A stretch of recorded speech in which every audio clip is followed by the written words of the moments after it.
Hi everyone, this is Dr. Heather Austin Roblard, and I'm your instructor for this online section of ADRS 4324 Assessment and Testing within Addiction and Recovery. This short little video is just for you to get to know who I am and then what to expect from this course. So before we turn over to the syllabus, let me just tell you a little bit about myself. So I am a licensed marriage and family therapist. I received my bachelor's degree in psychology from the University of North Texas, both my master's and my PhD here at Texas Tech in the marriage and family therapy program. And I've been teaching here at Texas Tech since 2012. I am the one who has created the majority of the online sections of ADRS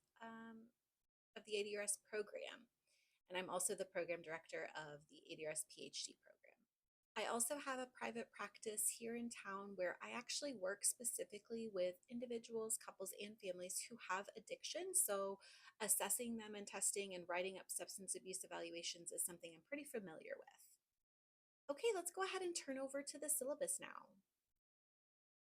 As you can see, I do have office hours on Thursdays from 12 to 1 p.m. You can either visit me in my office if you're located here in Lubbock, or you can access me through the Zoom Blackboard link, the Zoom link that you will find on Blackboard. For this course, there's actually no required textbooks because all of the required reading is going to be located on Blackboard for you.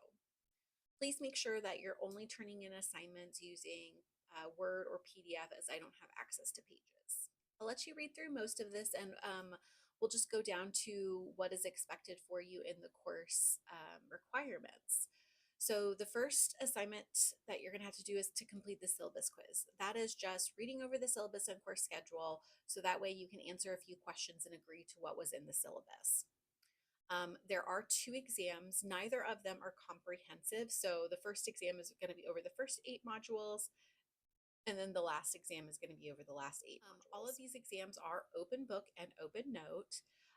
However, I do encourage you to make sure you actually still study and get materials together when you're taking the test, because it is time, so you don't have enough time to be looking up every answer in the course.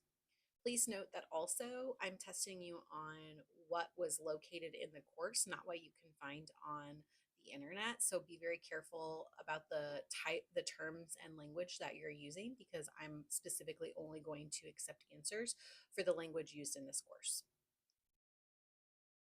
Because this course is a little bit more hands-on and applied, there are 5 different activities that you're going to have. And these activities may include you using a group member or maybe even a family or a friend to do some kind of role play. So just make sure that you either find somebody in the class or find somebody out of the class that you might be able to participate in this role play activities that you have. There are 6 module quizzes, and I will drop the lowest one at the end of the semester.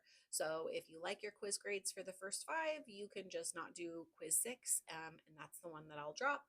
Or if something happens throughout the semester and you either don't do well on a quiz or you missed a quiz, you'll have the 6th quiz to be able to kind of make up for that. Okay, so the big point of this class is to teach you how to write a substance abuse evaluation. And that's because if you complete your minor in ADRS, you actually have the option to become a licensed chemical dependency counselor here in the state of Texas. So this class helps you really kind of helps teach you how to write up a substance abuse evaluation, which is something that LCDCs tend to do. So I'll give you 2 chances to be able to do this in the semester. So writing exercise 1, you will actually record a role play video with, again, somebody from class or somebody in your life. They will have to make up a pretend client story where they have a substance use disorder, and you will be the evaluator evaluating them. This role play takes about 30 minutes, and then you're going to write up a report. I do have an example of what this report should look like in Blackboard. The second writing exercise is going to be the exact same thing, except for I'm not going to have you record your video this time. And there's a few more sections in the report that you have to include that we're going to be kind of talking about throughout the semester. You can use the same person, but they need to have a different client story this time. So a different substance abuse or a different issue going on within their life. And then, of course, there's discussion boards. My discussion boards are in this class are worth a little bit more because some of them will include you to like go through the reading and do a case vignette or something like that. And then I do have two opportunities for extra credit. One is the SONA extra credit. In this class, you can earn up to 3 hours of SONA extra credit, which is up to 15 points of extra credit. And then the second extra credit opportunity is a writing exercise video critique. So basically, in that first writing exercise, when students upload their video for that role play, you will be in a group and you will have access to the other students' videos. And your job for this extra credit is to watch their video and give them feedback based on the feedback form that I've provided. Okay, so this table kind of shows you how much points everything is worth and how many points you would need to get in order to get your desired grade. Please note that I do not have any late work in this course. That's why I have extra credit. That's why I dropped the lowest quiz, is to help you if there's any issues going on in your life. I also will bump up your grade at the end of the semester if you are 1.5% away from the next letter grade. So for example, if you end this semester at a 68.5, I'm going to bump you up to a C automatically. If you end the semester at a 68.4, unfortunately, you're going to stay at a D. And that works the same way if it's a C, B, or A.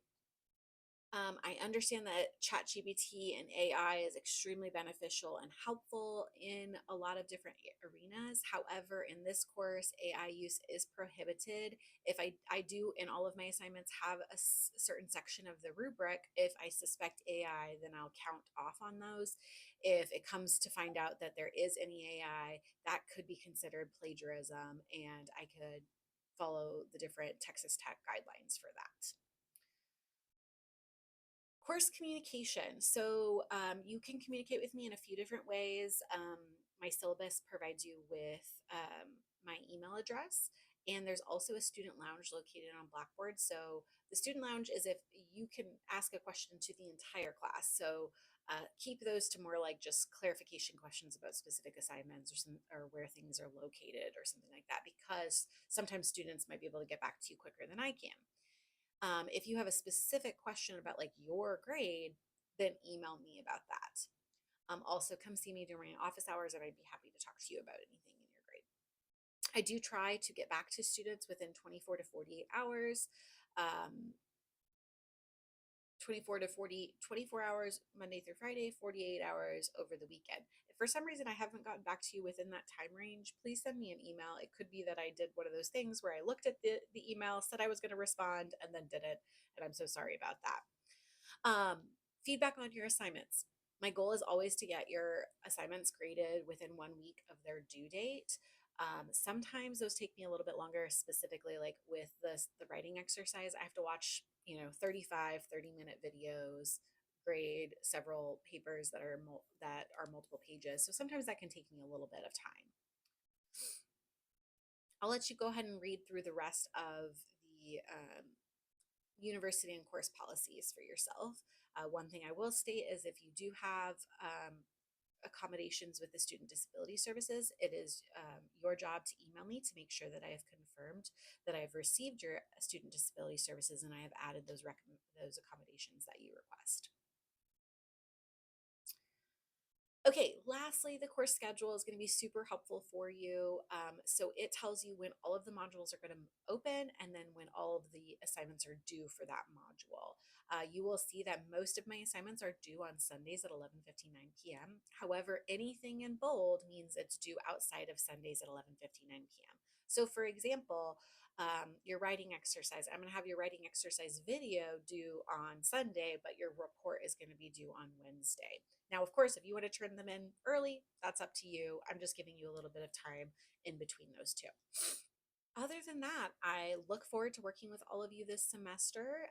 If you have any questions, please feel free to send me an email and I will look forward to grading your assignments. Thank you and have a great day.